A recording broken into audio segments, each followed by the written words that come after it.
Kannur city police പറഞ്ഞത് ആ പരാതിക്കാരുടെ പരാതിയുടെ അടിസ്ഥാനത്തിൽ ഷിംജിത തന്നെ ആ വീഡിയോ ദൃശ്യങ്ങൾ ഡിലീറ്റ് ചെയ്തെന്നാണ് വിവരാവകാശ മറുപടിയിൽ നൽകിയിരിക്കുന്നത്. അതായത് ദീപക് ആത്മഹത്യ ചെയ്തതിന് പിന്നാലെ തന്നെ ഷിംജിത തന്നെ ഇൻസ്റ്റാഗ്രാമിൽ ഫേസ്ബുക്കിലിട്ട വീഡിയോ ദൃശ്യങ്ങൾ ഡിലീറ്റ് ചെയ്തിരുന്നു. അതുകൊണ്ട് തന്നെ ആ പരാതി അതോടുകൂടി അവിടെ അവസാനിക്കുകയാണ് ചെയ്തത്. പക്ഷേ ദീപകിന്റെ മരണം അന്വേഷിക്കുന്ന കോഴിക്കോട് സിറ്റി പോലീസ് ആ സഹയാത്രിക്കാരുടെ മൊഴി എടുത്തില്ല എന്നാണ് കുടുംബത്തിന്റെ പരാതി. അതുകൊണ്ടാണ് ദീപകിന്റെ അമ്മ ഇന്ന് കോഴിക്കോട് സിറ്റി പോലീസ് കമ്മീഷണർക്ക് വീണ്ടും ഒരു പരാതി നൽകിയിരിക്കുന്നത്.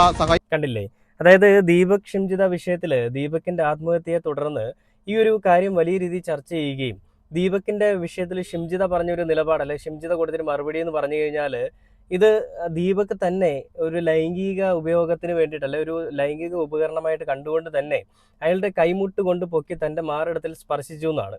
അപ്പൊ അങ്ങനെ ആ പരാതി കൊടുത്ത് പോലീസിൽ ഇപ്പോഴും ഉറച്ചു നിൽക്കുന്ന ഒരു ഷിംജിത നമ്മൾ കണ്ടല്ലേ. പരാതിയിൽ ഷിംജിത എടുത്ത് മാധ്യമങ്ങൾ ചോദിക്കുന്നുണ്ട്, എന്താണ് പരാതിയിൽ ഉറച്ചു നിൽക്കുന്നുണ്ടോ ചോദിക്കുമ്പോൾ വെറുതെ ഒരാളൊരു കാര്യം പറയില്ലല്ലോ എന്നാണ് ഷിംജിത പറയുന്നത്.